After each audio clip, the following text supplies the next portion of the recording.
Oh, bloody hell. Well, here's another fine mess you've got yourself into, Stanley. I'm stuck here, up to my neck in coal.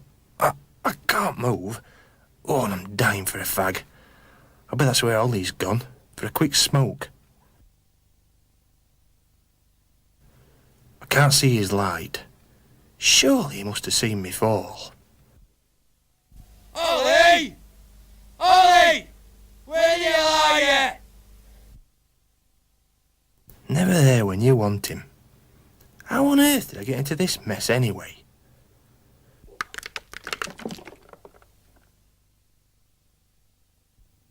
I'm pretty sure I put that harness thingy on right, and I attached that rope job to the clip. I wonder if it was the rope. Nah, looks all right from here. Where the flaming hell's Ollie? He should be back by now. Ollie! Ollie! That's the last time I trust that pillock. I bet it was that alto what's-it that's knackered. It looked a bit bent when I attached it to the rope. I'll make sure I don't use that thing again. Mind you, it could have been that knot I tied. If only I could remember how many turns was needed to tie the damn thing.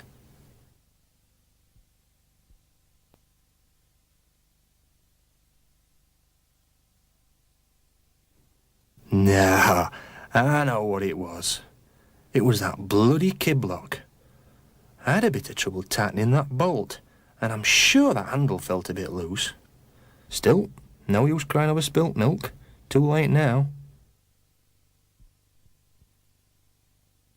I'm stuck here. My mate's buggered off, and I'll never make that darts match now. Hey, I've got a feeling they're going to fill this bunker later on. That reminds me. I wonder if I isolated that conveyor. He's got more than a darts match to worry about. Stan and Ollie, that pair are well named. Still, it's easy to see how he got in that position. He obviously didn't check his equipment properly. And what's worse, his mates deserted him. Another cardinal sin. In a moment, we'll see what he should have done. But first, a word about equipment. The proper equipment should be kept on site, in a suitable location. Here, it's in the coal prep plant. It should also be stored in a secure locker, with the key being held by a responsible person, such as the plant foreman. He should only hand over bunker equipment to men he knows have had bunker training. You'll notice a record is kept of the equipment. That must be filled in when the harness is chosen.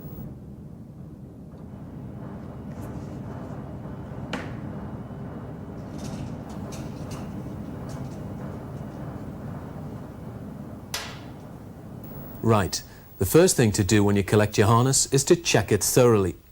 Don't just give it the once-over. Remember, it has to bear your weight. Examine it for frayed material. Make sure the alto chute and kiblock work properly.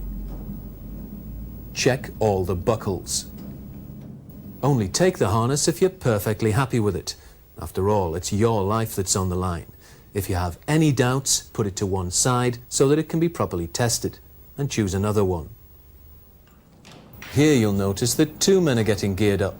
That's because whenever a man enters a bunker, there should be another at the top looking out for him. Because the fence or gate will have to be removed to gain access to the bunker, the second man must also wear a harness. Actually getting into a harness can be fairly tricky. The legs go in first.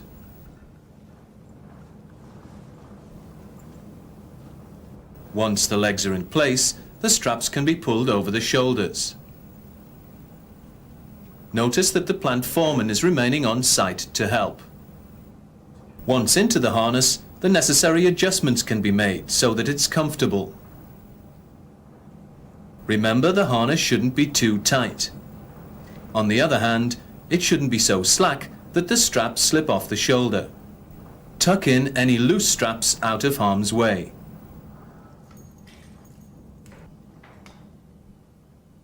Once the harness is secure and comfortable, each man inspects his mate's equipment to see that everything's okay.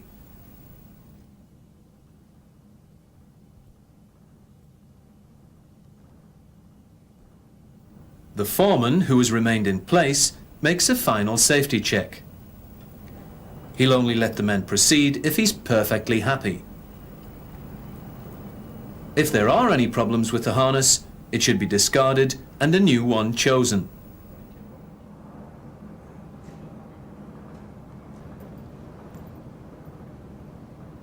Once he's satisfied, the foreman begins to attach the lanyards, after first checking they're in good condition.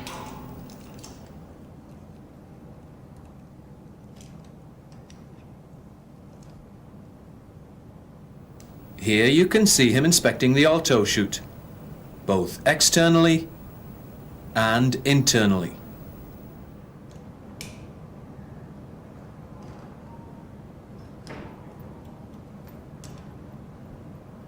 If that's okay, he goes on to inspect the kiblock, which is attached to the second lanyard.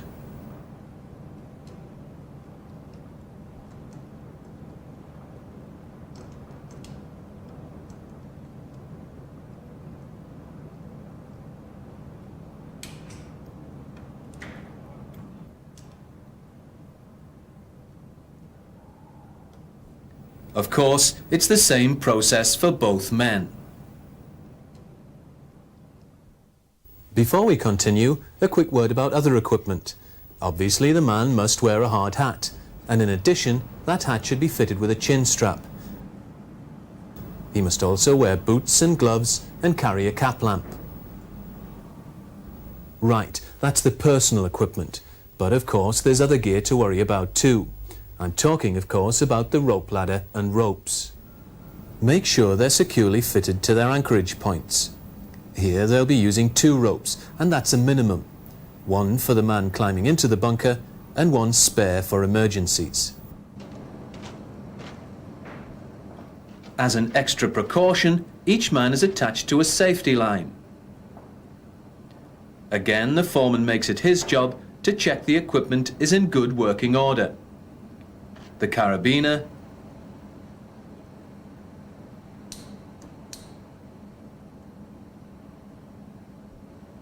the rope itself, and the shackles attached to the anchorage point all receive his attention.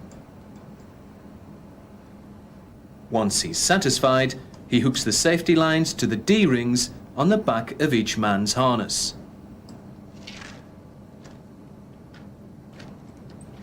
Now, before any attempt is made to enter the bunker, a safety lamp is used to check for the presence of gas. Everything is in order, so the man can proceed to attach himself to the rope. Here you can see the man is being careful to make sure the alto chute is fitted the right way, with the arrow pointing upwards. This process takes place before the gate at the top of the bunker is opened. You'll notice our man is using an alto chute. It works on the same principle as a car seat belt. As long as he moves smoothly, the alto chute goes with him. But if he were to fall, the alto chute would stop him within 6 feet by securely gripping the rope. Right, our man is now ready to enter the bunker. Once again, a flame safety lamp is used to check for the presence of gas. The lamp is lowered with the man as he descends into the bunker. Sure that he's securely attached to the rope, the man can descend into the bunker using the rope ladder. As you can see, there's a special technique to using a rope ladder. He's using the side of the ladder, because if you use it like a normal ladder, it will whip away from under you. Before touching the surface of the coal, he switches from his alto chute to his kiblock. An alto chute wouldn't halt the kind of slow fall you get due to rat holing, whereas a kiblock would.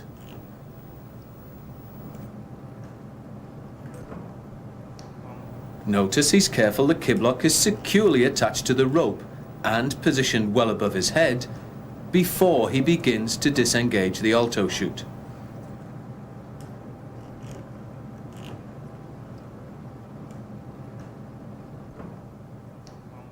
Coming out of the bunker is the same process, but in reverse.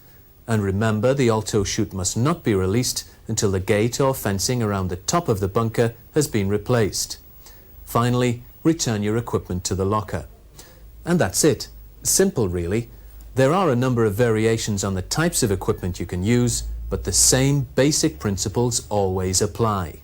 Check your equipment thoroughly. Always make sure someone is at the top of the bunker. Never open the gate or remove the fencing until your harness is secured to a suitable anchorage point. Stick to the rules. They're there for a good reason. The message is always the same. Think safety first, second, always. Your life could depend on it.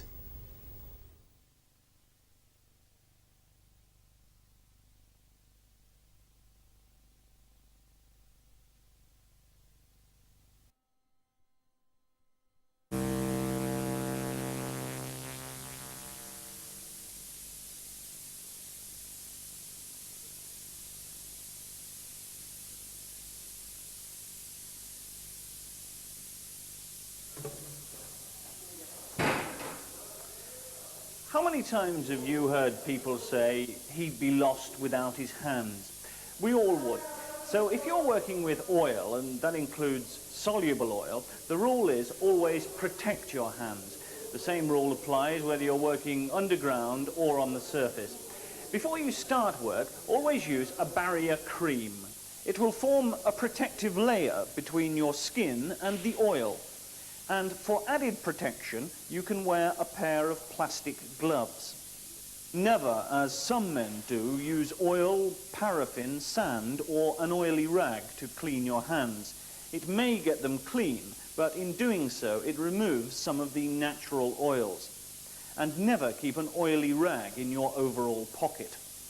At the end of the shift, clean your hands with a cleansing cream. This will safely remove any oil, grease or dirt.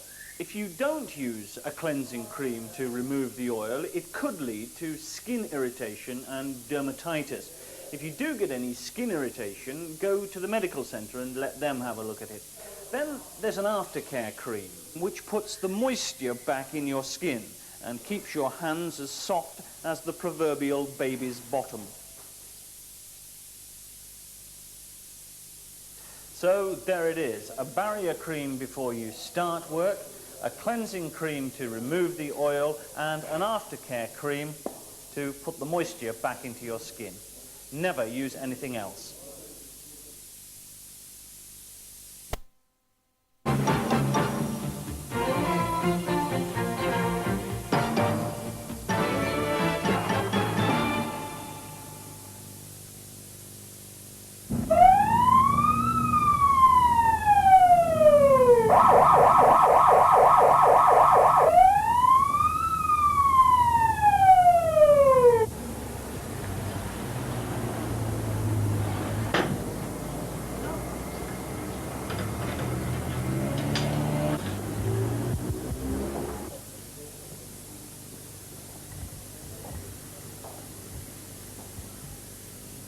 2 days ago, this man suffered a high-pressure injection injury in his hand, but he didn't report it.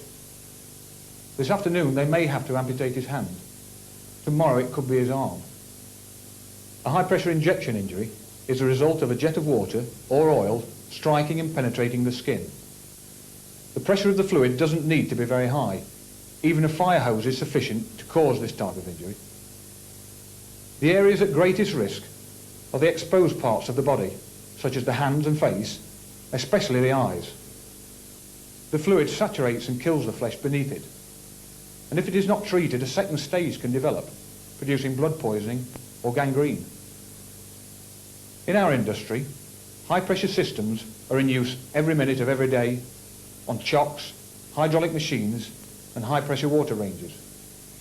If you see a burst hose, isolate at a valve or at the machine. Don't try and stop it with your hand or try to make a temporary repair. We go to great lengths to prevent this type of injury with high-quality hoses and fittings, but men are still being injured.